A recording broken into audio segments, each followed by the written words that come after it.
KSRTC bus ನಿಲ್ದಾಣಗಳಲ್ಲಿ ಹೆಚ್ಚಾದ ಕಳ್ಳರ ಹಾವಳಿ. ಈ ಯೋಜನೆ ಬಳಿಕ ಕೆಎಸ್ಆರ್ಟಿಸಿ ಬಸ್ಗಳಲ್ಲಿ ಮಹಿಳಾ ಪ್ರಯಾಣಿಕರ ಸಂಖ್ಯೆ ಹೆಚ್ಚಳವಾಗಿದ್ದು, ಇದನ್ನೇ ಬಂಡವಾಳ ಮಾಡಿಕೊಂಡ ಕಳ್ಳರು ಮಹಿಳೆಯರನ್ನೇ ಟಾರ್ಗೆಟ್ ಮಾಡಿ ತಮ್ಮ ಕೈಚಳಕ ತೋರಿಸುತ್ತಿದ್ದಾರೆ ಸರಗಳ್ಳರು. ಕೆಎಸ್ಆರ್ಟಿಸಿ ಬಸ್ ನಿಲ್ದಾಣಗಳಲ್ಲಿ ಸರಗಳ್ಳರ ಕಾಟ ಹೆಚ್ಚಾಗಿದ್ದು, ಪ್ರಯಾಣಿಕರು ಬಸ್ಗಳಲ್ಲಿ ಸಂಚರಿಸಲು ಭಯ ಪಡುವಂತಾಗಿದೆ. ಶಕ್ತಿ ಯೋಜನೆ ಬಳಿಕ ಕೆಎಸ್ಆರ್ಟಿಸಿ ಬಸ್ಗಳಲ್ಲಿ ಮಹಿಳಾ ಪ್ರಯಾಣಿಕರ ಸಂಖ್ಯೆ ಹೆಚ್ಚಾಗಿದೆ. ಇದನ್ನೇ ಬಂಡವಾಳ ಮಾಡಿಕೊಂಡ ಕಳ್ಳರು ಮಹಿಳೆಯರನ್ನೇ ಟಾರ್ಗೆಟ್ ಮಾಡಿಕೊಂಡು ತಮ್ಮ ಕೈಚಳಕವನ್ನ ತೋರಿಸುತ್ತಿದ್ದಾರೆ.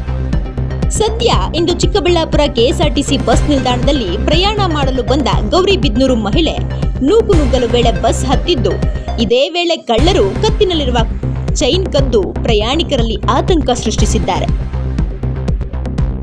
ಬಸ್ ಹತ್ತಿ ಸೀಟಲ್ಲಿ ಕುಳಿತುಕೊಂಡು ಚೈನ್ ನೋಡಿಕೊಂಡಿದ್ದು, ಚೈನ್ ಕಾಣಿಸದ ಹಿನ್ನೆಲೆ ಸಿಬ್ಬಂದಿ ಗಮನಕ್ಕೆ ತಂದಿದ್ದಾರೆ.